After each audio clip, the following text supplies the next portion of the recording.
Will 2026 be the year McLaren definitively conquers Formula One? Or the moment its entire empire collapses? What seems like a glorious scenario could turn into an unexpected abyss. But behind the scenes, there are already signs that could change everything. Before continuing, tell me in the comments, do you think McLaren will dominate in 2026, or will it sync with the new rules? Because the big question is clear: is this the beginning of a new papaya era, or the beginning of its end? Stay until the end, and don't forget to subscribe to the channel. In this video, we'll break down the complex landscape facing McLaren in 2026, a team that currently dominates Formula One, but is approaching a historic regulatory change that could strengthen its hegemony or destroy it completely. McLaren arrives in 2026 at a decisive moment in its recent history. After regaining prominence with cars capable of fighting for victories and even titles, the Papaya team now faces one of the biggest challenges Formula One has experienced in decades: a complete regulatory change that completely redefines the rules of the game.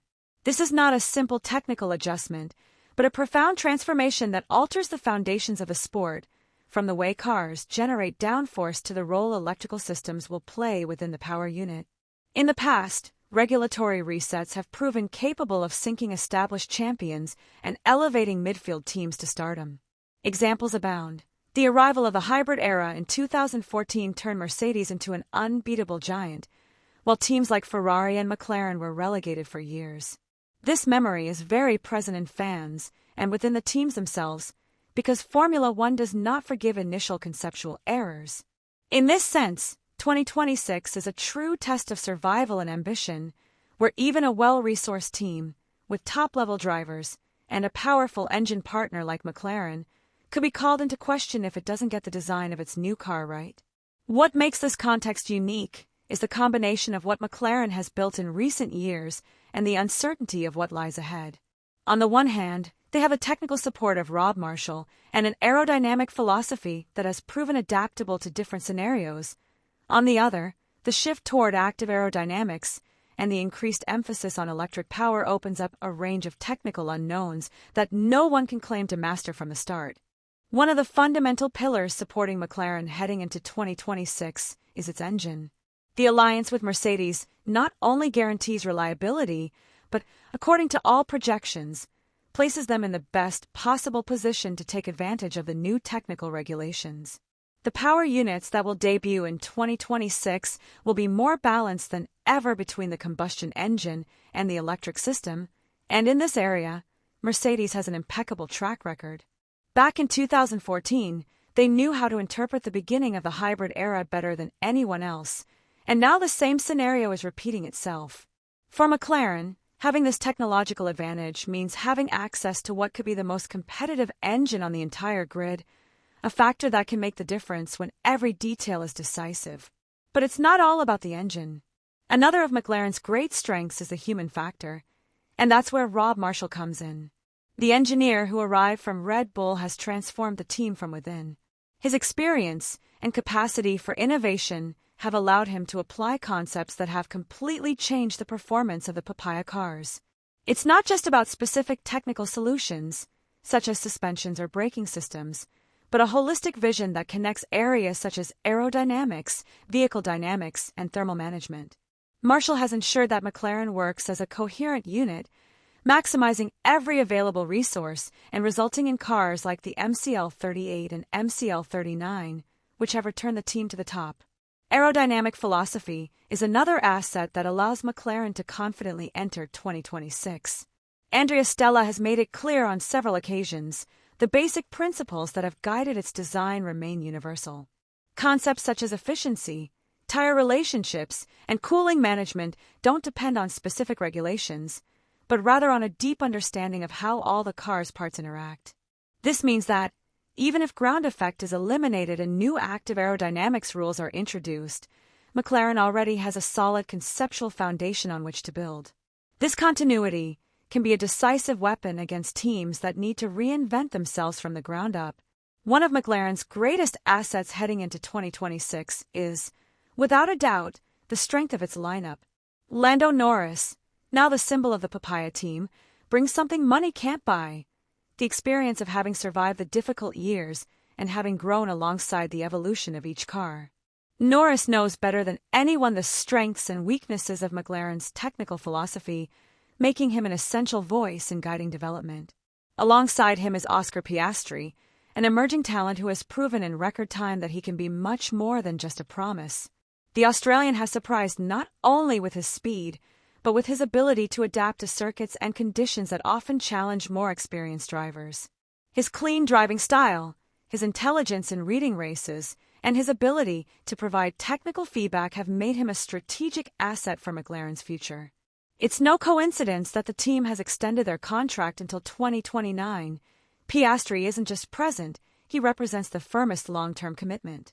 What makes this duo special isn't just their individual talent, but the relationship they've managed to maintain on and off the track. Unlike other teams that have seen rivalry between their drivers become a problem, at McLaren they've found balance. Norris and Piastri compete, push each other, and relentlessly, but they do so within a framework of respect and professionalism that prevents internal burnout. This harmony, in a context as volatile as the one looming with the 2026 regulations, could be a determining factor in maintaining the project's stability. McLaren has even established an internal code, known as the papaya rules, that governs its drivers' behavior in extreme situations. This framework of coexistence allows both teams the freedom to fight on the track, but with clear guidelines to avoid a destructive scenario. Despite the dominance McLaren has demonstrated in 2024 and 2025, the team is not untouchable. Its own engineers have acknowledged that the McL39, despite being a winning car, has weaknesses that could become real nightmares under the new regulations. One of the most visible problems is high-speed braking. Circuits like Baku and Las Vegas have exposed this weakness, with the car losing stability when braking from extreme speeds, forcing drivers to compensate with a much more aggressive driving style. If these problems are not resolved, they could worsen in 2026, when the cars will have radically different aerodynamic behavior and be more sensitive to instability on the straight line. Another area that has raised concerns is tire management in cold conditions. McLaren has historically struggled to warm up and maintain tires in range when track temperatures drop, causing graining and a loss of performance that is very difficult to recover in the race. The Canadian Grand Prix was clear proof of this weakness. Drivers described Friday's session as a complete disaster in terms of grip. If this problem persists, it could become an Achilles heel in 2026, when tire characteristics change to adapt to the new regulations. Rear-end instability is another latent threat. During the McL39 preseason, Norris warned that the car's rear end was unpredictable, something that, although manageable with setup adjustments, reflects a deeper design problem. With the new rules, which eliminate much of the ground effect and favor different active aerodynamics, a car prone to losing rear stability could be left behind by rivals who achieve a more balanced package from the start. And in a year where every tenth of a second counts, these kinds of imbalances can be very costly.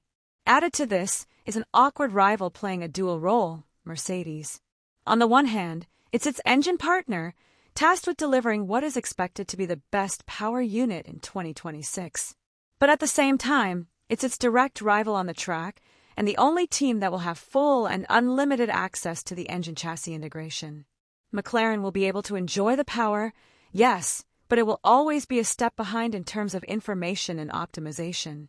The factory team has the natural advantage of working with data that a customer cannot replicate, and that difference, in the first months of the new regulations, could translate into very different results.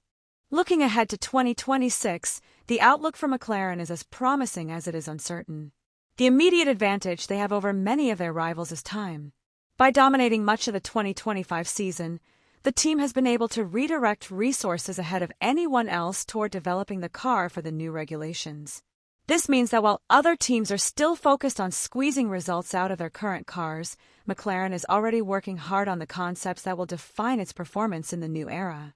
This anticipation can make the difference in a context where every technical detail will be decisive from the very first race. The Mercedes engine is another key element of this near future. Everything points to it being the most competitive power unit on the grid, and McLaren, as a privileged customer, will be able to count on it from the start. However, there is a nuance here that cannot be overlooked. Mercedes, as a factory team, will have the advantage of integrating this engine into a chassis design from scratch with complete information. McLaren, no matter how much access it has, will continue to rely on parallel development, which will always keep it a step behind in terms of total integration. The question isn't whether they'll have the power, but whether they can get the same benefit from it as the German team.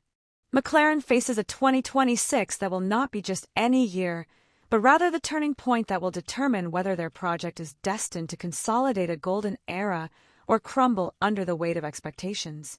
On the one hand, they have unquestionable advantages: the Mercedes engine, which is poised to be the most powerful on the grid, Rob Marshall's experience to lead the technical transition, and a driver duo that combines the present with the future.